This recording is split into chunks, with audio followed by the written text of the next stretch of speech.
moment we've all been waiting for.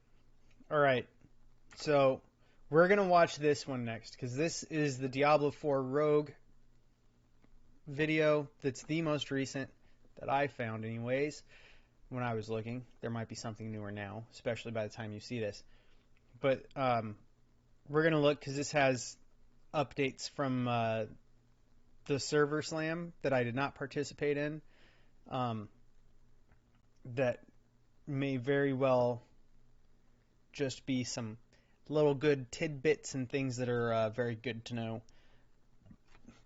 moving into playing Diablo 4, because I believe early access, let me pull this up, I believe early access is next Friday on June 2nd. So once that happens, so June 2nd, when I start the stream, I will be starting the stream for Diablo 4. And that's the way it's going to go. And that stream is probably going to go long, so that I can just have a longer stream and we can get further in the game. So that's the plan. This was the plan all along. We're seeing how far we can get in Guild Wars 2 before this comes out. So hopefully we get to like 80. I think we can make it to 80. But we're gonna see what's new with the Rogue. That way we have a better idea before it actually comes out. Okay, the moment we've all been waiting for is finally drawing near, because I Diablo hope 4's so. launch day is just around the corner. But before you embark on this epic journey, it's crucial to choose the right character class for you.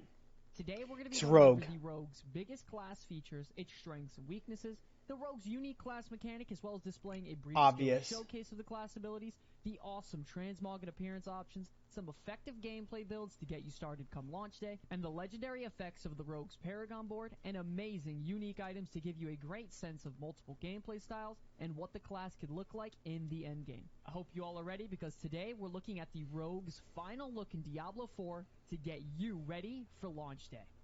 With Alright, let's see it. ranged and melee abilities and access to stealth, traps, and a decent defensive kit, the highly mobile Rogue is formidable in both group and solo content. The Rogue is well able to take on pretty much whatever is thrown at them in whatever form a player may prefer, and with enough variety that a different build can almost feel like an entirely different class. It can come from stealth.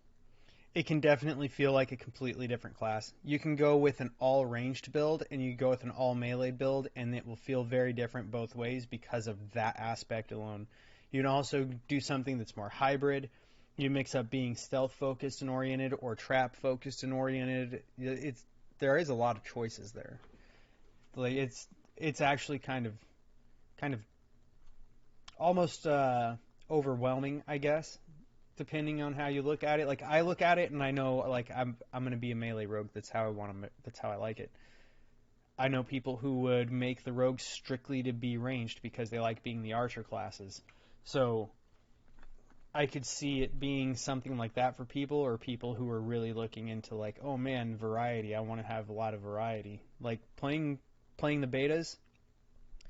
The sorcerer feels like a sorcerer regardless of what spells you're using. The druid feels like a druid. Like, it didn't matter if I built it up as the bear, or I went more of like not being able to transform, or if I went with was it the cat thing or whatever it was. Like, it didn't feel that much different, you know. So I just think it'll be somewhat similar. And I didn't really play much of the barbarian, but my experience was very much so that the rogue is the only one that had enough variance in the way you could equip it and play it, that you could actually feel like you're playing a different class that has the same, like, resource management system, because it's energy still. Stealth and shadows to bows and traps to poison or ice, the rogue is in and out, a job well done. And the rogue's unique resource is energy. The energy resource is very powerful because you don't actually have to start out a fight building up your resource, unlike the barbarian. And it also regenerates passively. So while it's regenerating, you can plan your next moves and plan ahead. Moving on to some of the... Yeah, and this is something I kept thinking when I was watching Asmongold videos of him playing his barbarian in Diablo's open beta, as well as the server slam, was he consistently complained about, like, how you have to build rage, but once he had rage, he was fine. And then he thought this was a problem with all of Melee, and I was like, you should probably just play a rogue then, because you don't have to deal with that ever at all for any reason whatsoever. You always have maximum unless you're using it, and then it comes down and you passively regenerate it.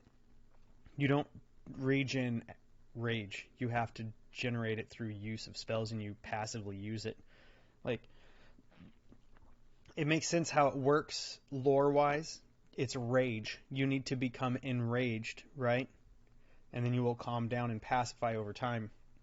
So, like, it makes sense from, like, a lore perspective or an RP perspective, but in terms of gameplay, I agree. I don't like it. I'm not a big fan. It's part of why I don't really like the Barbarian class. The strengths and weaknesses of the Rogue. Not for me. The Rogue is a very fast class. Rogues yes, have it is. multiple movement skills that allow them to zip around the battlefield, but they do have access to things also like slow, chill, freeze, and stun, crowd control effects, all at their disposal. That way you can lock enemies down. Rogues are also a lot of utility traits. You can use straightforward attacks, you can lay down traps, you can slow down enemies, or you can simply just shoot everything from afar or blow them up with heavy damage with your imbuements, whether you're ranged or melee. Moving on to some of the weaknesses. True. The imbuements were one of my favorite things. The Rogue is very squishy. The only real defensives they have is Dark Shroud, which reduces the damage you take by 50%, reducing by 10% every time you get hit. And then lastly, you have your natural dodge chance, which comes from your dexterity. So they definitely are one of the most fragile classes in the game. They are definitely very fragile, but I felt like I had a lot of survivability as a rogue when I was playing it. And I don't know if that got impacted negatively during the server slam.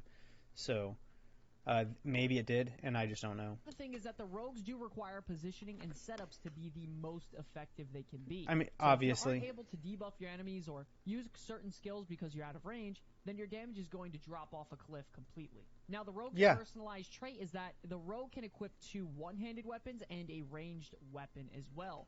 When it comes to the rogue's unique class mechanic, it is the class specialization system, and this opens up at level 15. The rogue's unique class mechanic is very versatile and can be even swapped during combat. You have 3 different options, and your first one is going to be combo points. This is going to cause your basic skills to generate combo points, and then your core skills consume them for extra effects.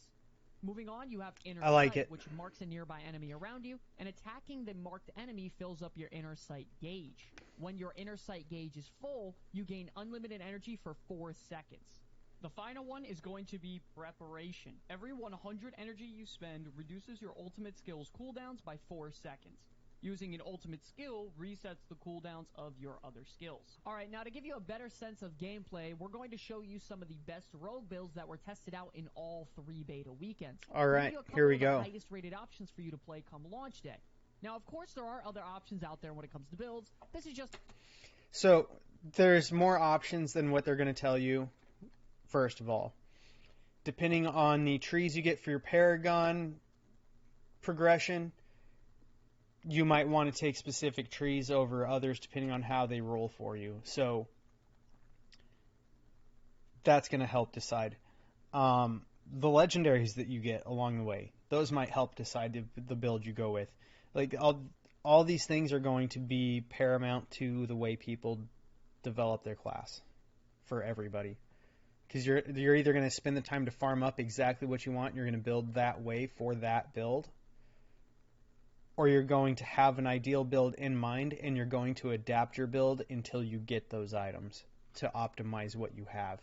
So it all depends on the people, but that's like individually, but that's overall the way that's going to work out for what's best for your character. It'll completely depend on what you have available to you at the time. Just to get you started if you want something quick, easy, and effective that was tested out.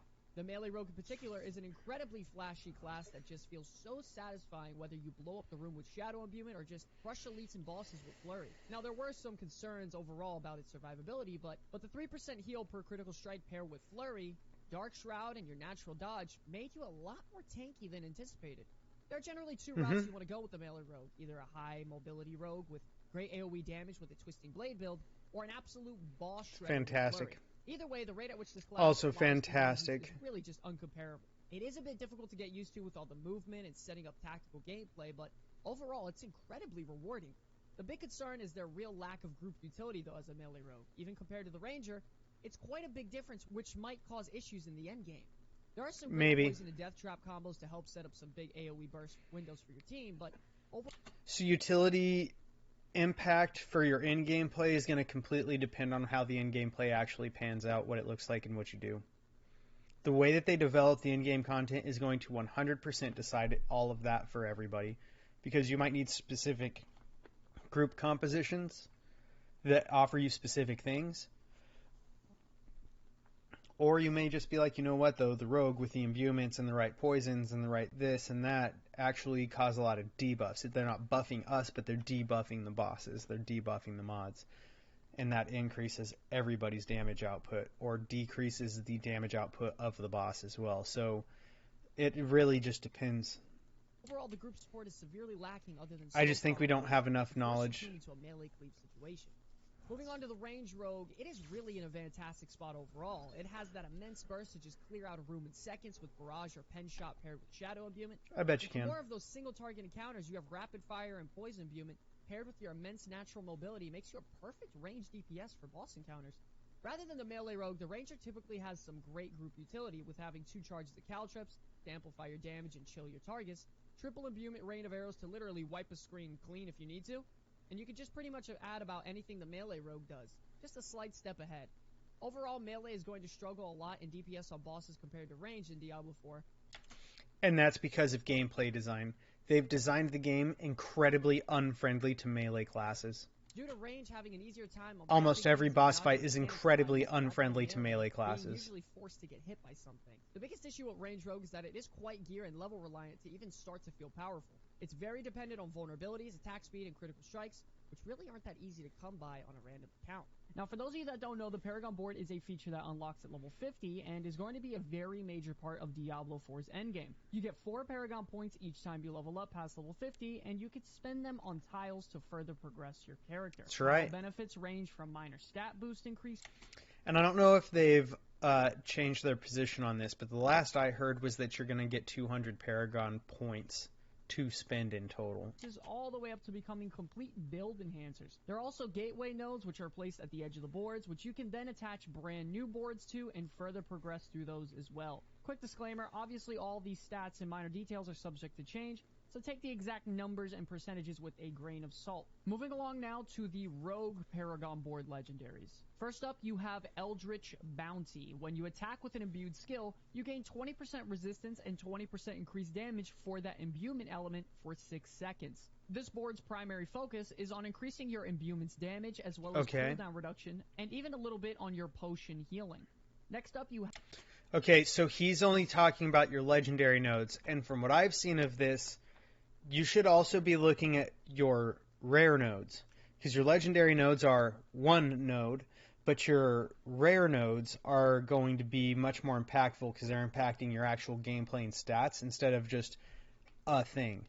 They're doing a couple things, and you have 2 of them on each board, one of them that's more offensive, one of them that's more defensive, and you typically have to take a route that is out of the way from your legendary to get the rares. So you might even just be like, you know what, I don't care about this board because maybe this legendary node right here, Tricks of the Trade, maybe Tricks of the Trade is something that you don't really care to have.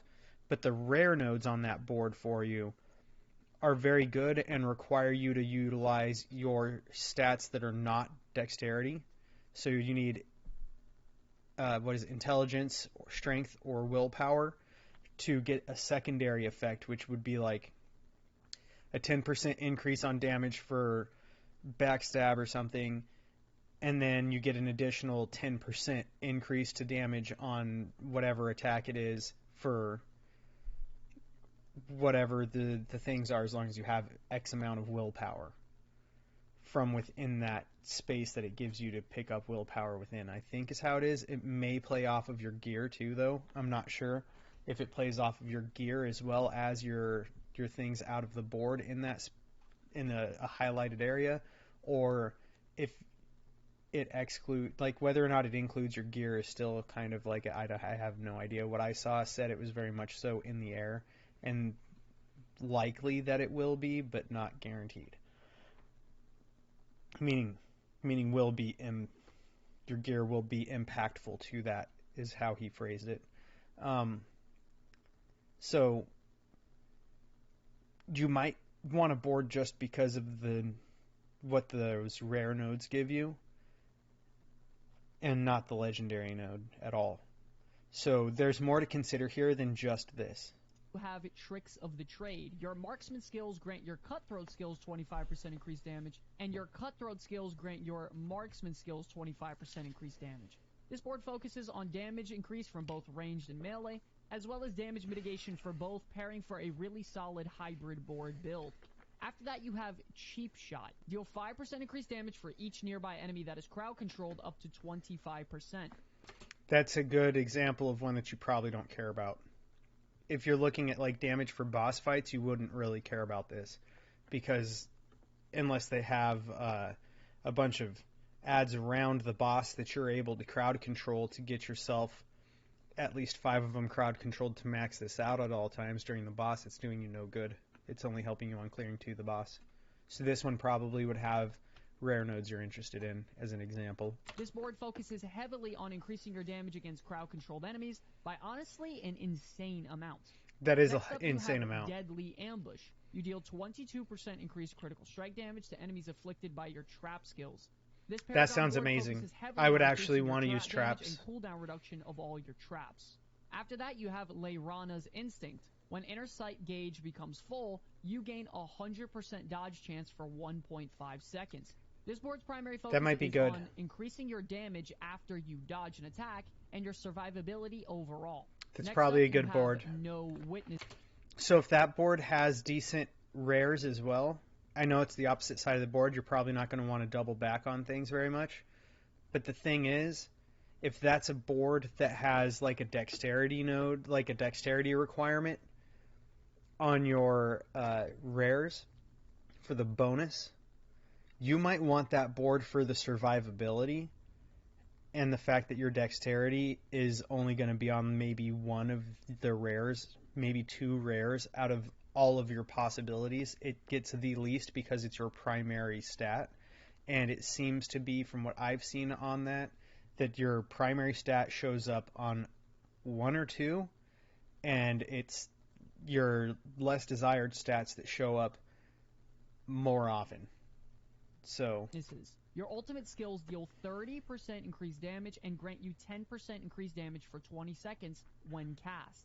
The legendary nodes here is very powerful, but to be honest, the design of this Paragon board is just all over the place when it comes to its rare and magic nodes, giving you just a little bit of everything, nothing special. After that, you have Exploit Weakness. Whenever you deal damage to a vulnerable enemy, they take 1% increased damage from you for 6 seconds, up to 15%. This board's primary focus is on increasing the damage you deal to vulnerable enemies, as well as reducing the damage you take and increasing your survivability in general. And lastly, you have a Cunning Stratagem. Your non-damage combo point bonuses are increased by 30%. Yeah, he's not going to talk about the rare nodes at all. 3 combo points. This Paragon board focuses on basic and core skill damage and increasing your survivability through armor and resistances. If you don't know what uniques are in Diablo IV, it's pretty much going to be like the absolute best in slot. Now we're going to see the gears. The gears that you get. And he's going to break down right away what uniques mean, because unique is a rarity of gear, basically, that I don't think has a same name in any other game, and many other games that work in a similar way, where you're just trying to loot box the game, don't really have this whole extra class of gear for you like this. If you don't know what uniques are in Diablo IV, it's pretty much going to be like your absolute best in slot gear when it comes to the end game of Diablo IV. So giving you a very drastic boost in power to your character overall, whether it be with a specific build or a hybrid set of builds, it's going to be very, very important in the end game. So now let's dive right into the rogue unique armor and weapons. First up, we have the Dagger Condemnation. Your core skills deal increased damage when spending 3 combo points, and your basic skills using this weapon have a 30% chance to generate 3 combo points, giving you a massive damage increase to potentially get a lot of combo points instantly. Next up, we have the Dagger Ashira's Panjar. Hits with this weapon increase your attack speed for 4 seconds to a certain extent. This also gives you loads of passives like basic skill damage and damage to crowd-controlled enemies, and loads of movement speed after you kill. Really, increasing your attack speed by 4 to 6%, or 4 to 6, 1% plus for 4 seconds. So basically, you're just going to get a whole bunch of extra damage in there. And it's not about doing the damage, it's about the fact that your daggers are going to get that many more attacks in. Like, you got to think 4 to 6 at 1% for each one of these you get, so you're getting 4 to 6%. That means you're attacking faster than a global cooldown, right? So, and you're dual wielding. Just keep that in mind. You're just applying all these things more often, which gives you more procs, which gives you more damage, which gives you more output, which gives you more of the utilities that this class offers. Excellent. An elite enemy. After that, we have the bow Sky Hunter. First damage you deal to an enemy is a guaranteed critical strike. If you have maximum stacks of precision key passive, gain energy, happening only once per cast. This also increases your marksman skill damage and critical strike damage, making it great for a ranged rogue build. Next up, we have the bow Wind Force. Lucky hits with this weapon have a chance to deal double damage and knock back the target. It also increases your core skill and damage to distant enemies as well. After that, you have the amulet Word of Hakan. Your rain of arrows is always imbued with all imbuements at once, and it also gives you all of your imbuements. Holy shit! Damage, making your rain of arrows hit significant. That is insane for the ranged build. Absolutely insane. You get all of your imbuements. Oh my god, the imbuements were all so good. Significantly harder. Individually. Next up, we have the gloves Grasp of Shadow. This gives you a lucky hit where damaging a vulnerable enemy with a marksman or cutthroat skill has a percentage. Oh, and you get a shadow clone that Thank you for that. Yes. This also increases your shadow clone damage as well as damage to vulnerable enemies and gives you plus skill ranks to all your core skills. After that, you have the really awesome looking helmet Cowl of the Nameless. That does look cool. That's a cool looking thumbnail for it. I hope it actually looks like that right there in the game. I really hope it does. That'd be awesome. Hit chance against crowd-controlled enemies, making this fantastic for a lucky hit build. It also gives you crowd control duration and cooldown reduction on all your abilities.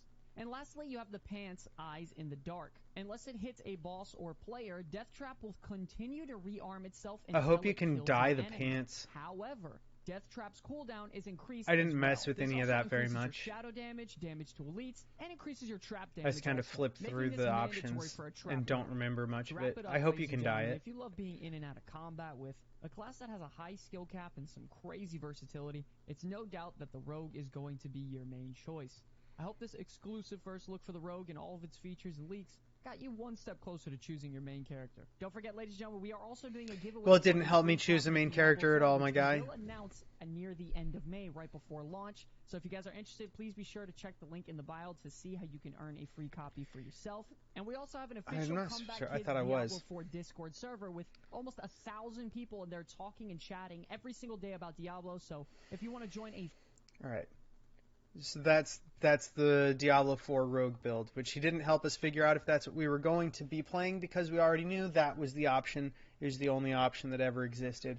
It was very clear, very obvious. You had no idea about Diablo? Yeah, I think Diablo IV is going to be a very good game. I think PoE, like out of the gate, I don't think it's going to outperform PoE, but I do think that it can reach that level if they do live updating to the game the way that they say they will. I think if they go around it doing that in the right ways, I think it'll probably pass up PoE, to be honest.